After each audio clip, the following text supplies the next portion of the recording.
Oh, howdy all, grab yourself a drink. It is time for some general gaming discussion. Today, we're going to be talking about some of the fallout that's come up from the backlash against Path of Exile 2's 0.2.0 release. But what I really wanted to focus on is things that go beyond Path of Exile 2 specifically. We're going to be talking about things that apply to Path of Exile 1, or really any other online live service game. Any other game where if you don't like a new version of it, you can't just roll back to the previous one. It's the new version or it's nothing at all. So whilst we're talking about 0.2.0 in Path of Exile 2, all you need to know about that game and that release is that there has been a vocal backlash to it, and this does genuinely seem to be a majority opinion. That doesn't mean that every single individual playing the game thinks that the update is terrible. There are plenty of people who have neutral or positive feedback about it, but that overwhelmingly, online discourse is dominated by negative reactions. I want to talk about the pressures that this places on content creators and some of the ways that that can create more of an echo chamber. When I was editing this, I realized I needed to add a disclaimer here. Not something I usually do, but this video is going to be talking about topics of integrity. And it's going to come across as though I'm making a veiled attack on some individual, and you're not going to be sure who that individual is. The reason you're not sure is because they don't exist. This is not an attack on an individual that's made a video. It is simply talking about the pressures that exist on all content creators in the Path of Exile space, but also for other online live service games. This is not about any particular individual at all. Let's start though by talking about what I term the Reddit echo chamber effect. People are probably familiar with this. The Path of Exile 2 subreddit is a pretty negative place at the moment. However, there are individual posts that get made by people that are either neutral, like this one, or that are positive, like the next one.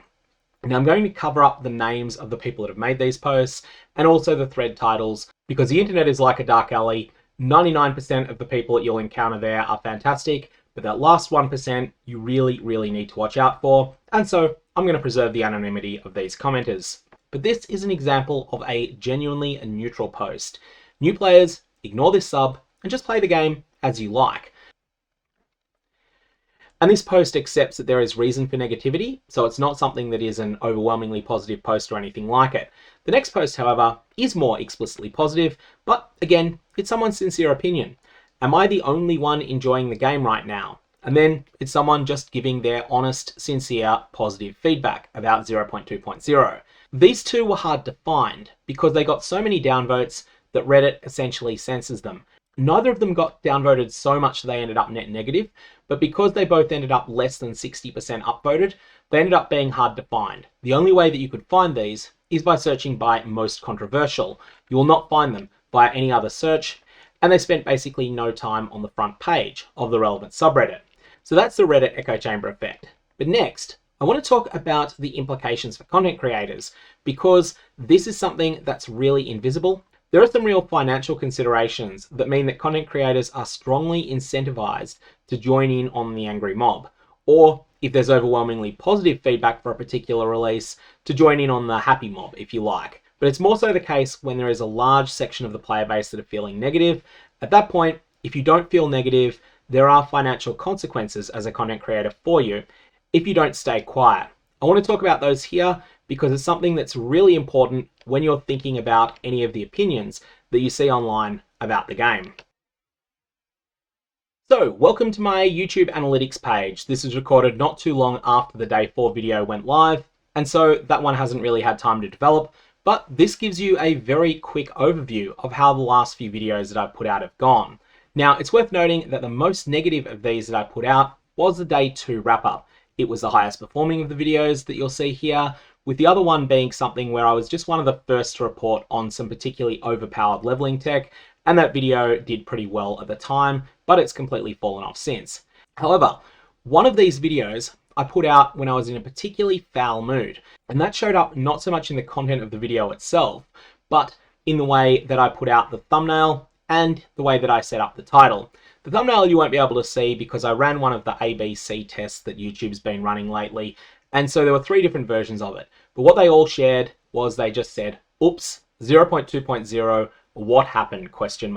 So a very negative thumbnail. The title, PoE 2, 0.2.0 day 2, what went so wrong? What's changed since? Path of Exile 2, Dawn of the Hunt. So that's a very negative way of pitching the video. And ultimately, I think it gives the perception that my content of the video is going to be very negative, when in reality, I would say I'm more on the slightly negative side of things. I think this patch was 2 steps forward, 3 steps back. So this is editing GOG here. I've had to re-record a section of this video, and that means the numbers have changed a little bit, but fundamentally, they tell the same story still. You will notice that day 3 has done much worse than day 2. And whilst it's the case that day 3 may still have a little bit of time to grow, it's definitely my experience that any of these sort of newsy videos, they get almost all the views they'll ever get in the first 15 hours after release. And that video has been out for more than 20. So basically, it's going to end up with less than half the views that the day 2 one got. The day 3 video is still pitched in a pretty negative sense. You can see that the thumbnail shows a dumpster on fire. However, it also has a text getting better. This is because Grinding Gear Games made a number of changes that were pretty much in line with what people who were unhappy with the expansion were asking for, and I wanted to honestly report on that. What's been the consequences as a result? A much less successful video, a lower like to dislike ratio. Generally speaking, it's clear that my tone was not negative enough to be in tune with what people who were clicking on the video wanted. And that's important for a number of different reasons. Firstly, channel growth is always better on videos that do well. But for creators that do this for a livelihood, it ends up being an even stronger effect. Now, in this part of the video, I'm going to use Australian currency because it's what I'm familiar with. This is a $10 note, the blue one, $6 American. This red one, these are $20 Australian, so $12 American. And the pineapples, they're 50 Australian, so they're 30 or 31 American. To give you a bit of a sense as to the sorts of money that we're talking about in this video. So now I want you to imagine an alternate universe me that really loved 0.2.0. I would have 3 options open to me. The first one would be to produce a video that outlines my opinions about the league, that talks about them in detail, that goes through alternate universe me's opinions, why I think that this is actually 5 steps forward, 2 steps back for the game, and where I think it should go from there. What would be the consequences of this? Well, that likes versus dislikes ratio, that's going to be heading somewhere around 50-50. So what sort of comments does alternate universe me expect? Well, I would have a very large number of comments compared to the number of views on the video. That always happens whenever a video's topic is polarizing, and especially if you express an opinion in it that a lot of people don't agree with. But those comments would largely fall into 3 main categories. The first one would be the rarest. These would be the people that agree with me. These would be the people that are like, yep, thank you for saying this. I agree with you.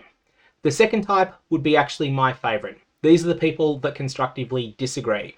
These are the people that say, hey, yep, interested to hear what you've said there. I disagree. I was having more fun before the patch because of X, Y, and Z. And they're making their comment in good faith. They're disagreeing with you. These are the best people around.